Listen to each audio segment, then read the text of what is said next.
Everyone meet Luca. He's new. So I hosted a giveaway on my YouTube channel for the past couple of weeks, and part of that giveaway was for my subscribers to comment in one of my videos some future YouTube video ideas that they had for my channel. And I got a lot of ideas requesting calligraphy tutorials, which are coming soon, but for now I'm going to do a different request, which is real-time bullet journaling and also how to plan a bullet journal theme combined into one big video. I challenged myself this week to create a bullet journal theme in 10 minutes, and since it is live, you can see that I actually did use a timer and time myself to prove that this can work. Before we get too far into this video, make sure you go down and hit that subscribe button if you haven't already. We'd love to welcome you into the family. So the first step in this planning a theme process can actually be reversed. I like to start with colors, and so as you could see, whenever I brought in my old bullet journal, I noted that my last theme, my July Planet Me theme, had a lot of warmer tones like greens and golds and oranges, and so when I decided to do this theme, I went straight to the pinks, which is a little more cooler toned, and started playing out with those colors. Next step for me is finding inspiration based on that color. So I usually go on Pinterest and search out something like pink aesthetic and scroll until something catches my eye. Now what I mean by these two steps are interchangeable is if you have an idea in your head, like you want to do something botanical, and so you make sure that you definitely want to have a theme about lavender for the next month, then that could come first, and later you can figure out the color palette, like finding colors that match well with purple, for example a purple and blue color palette, etc. For me though, the color palette is more important since I like to have different colors every month, which is why I did the color palette step first, and now I'm finding inspiration. Scrolling down Pinterest, the first thing that caught my eye were pink shoes, and so I scrolled till I found something that really inspired me, and that were Converse. Now, if anyone knows me in real life, they know I'm obsessed with these shoes, and so the minute I saw these adorable pink strawberry Converse shoes, I knew I had to make a theme about it.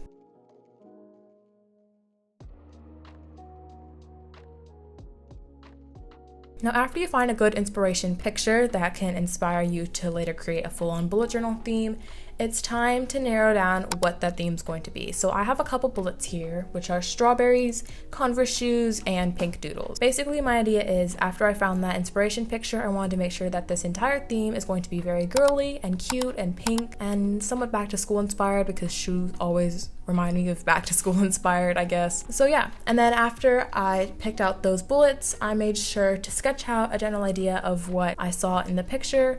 Again, not copying the exact reference by adding my own flares and coloring it in using the same markers that I starred in the color palette I found above. Now on to step 3, which is going to be the fonts. Now I always like to use different fonts and play around with different ideas on my bullet journal theme. I think it makes each spread just a little more personalized, but I am going to revert back to my normal lettering for this theme because I feel like dainty brush lettering really matches the girly inspired theme that I have sketched out above. Here on the spread you can see I'm using a light pink to first write May. Why May? Because it's literally the shortest month and the first thing that came to mind. And then I'm using my darker pink to add an ombre effect, which I explained in this video in case you're looking for more information on my lettering hacks. Then because I wanted to add more green, I added a simple drop shadow with the green fine liner, and that was that for my main header. However, obviously not every single word I write in my theme can be with the same font, and I like to add some variety. So I decided to add the first, like May the 1st. I was gonna write May the 4th, like May the 4th be with you, but anyway, I added this second font that was slightly more variated and funky just to add a little more variation and something different to have for my subheaders. Now for step 4, which is the layout. And now since we have all the minor elements, we can finally get into the big stuff. So some things that can be changed by the layout are rounded versus square boxes, open space and minimalism versus scrapbooking and having everything very cluttered. You can have everything be very horizontal, very vertical, circular shapes, etc. But basically what I want to do for this theme is just make sure that they're rounded boxes, because that reminds me of something a little more girly, and then have a lot of color and not much black lines. That's why the example tracker box that I wrote there was rounded edges and in green, not black, and I made sure to keep a lot of color behind all of my titles where I'm writing habits. These simple things like adding less black into your spread just makes the entire theme seem lighter, and so since I'm trying to stay within the girly and spring motif, I decided to use these little techniques to keep my spread more colorful and less black heavy.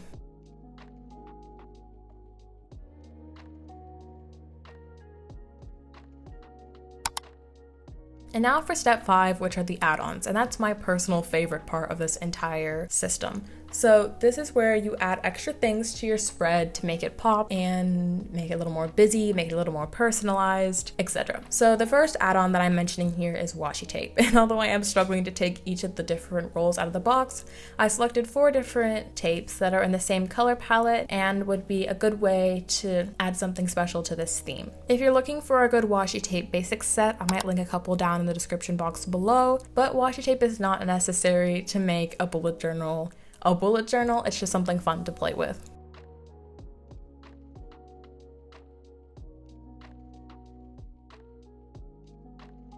Another special thing that I like to add to my spreads and themes, especially if it's more of a scrapbooking style, are stickers. So here are a couple stickers, some by me in my personal sticker shop, Mingo Prints, link down below if you're interested. And a couple other stickers, like this is from Duck Bubble Design. She was so sweet to send me this sheet. And then I purchased this one from Peppercut Studios. Basically, I'm just going through my sticker collection and finding ones that match the color scheme or the vibes, and just selecting a couple that I can add into my spreads later to make them a little more personalized and funky. Another add-on I decided to demonstrate here are using your pen to add little swoosh marks or sparkles. And other than stickers, you can also use things like scrapbooking paper and other designs to make your spreads a little more unique. But with that, we finished this challenge with 2 minutes and 52 seconds yet to spare. Oh, round of applause, please. I was actually really stressing about filming this video because I was afraid that I wouldn't have enough time to finish it, but you'll just have to take my word when I say that I started this video with almost no idea of how I was going to film it. I didn't already have a plan in my head. I just kind of like went for it. And so this proves to you that yes, you can plan a theme in less than 10 minutes, especially if you're a busy person and don't have much time for bullet journaling, etc. Following these 5 steps will likely help you make a beautiful theme that is also productive and can help you plan out your month. But anyway, now that the timer is gone and I don't have to stress so much, I decided to use the right side of the spread to demonstrate a theme, or in this case, a weekly spread that is inspired by the theme we created in 7 minutes and 8 seconds? Yes, I think that's right. Math is hard. But anyway, I decided to make a simple little layout with 5 days for the days of the week, and also a section on the very left for any events. As you can see, I'm bringing some of the motifs on the left into the spread, like using rounded boxes, using not a lot of black, using colors behind each of my titles, using the ombre font that I practiced in the first page, using the subheader font in black to write out the days of the week, and even redrawing this Converse shoe because it was just too adorable to pass up, even though I did kind of ruin the picture because the laces look so funny, but you get the gist. I still think the spread came together really well. And as you can see, I'm taking some motifs from the general inspiration section, like strawberries and pink doodles along with the Converse, to add something else to the spread.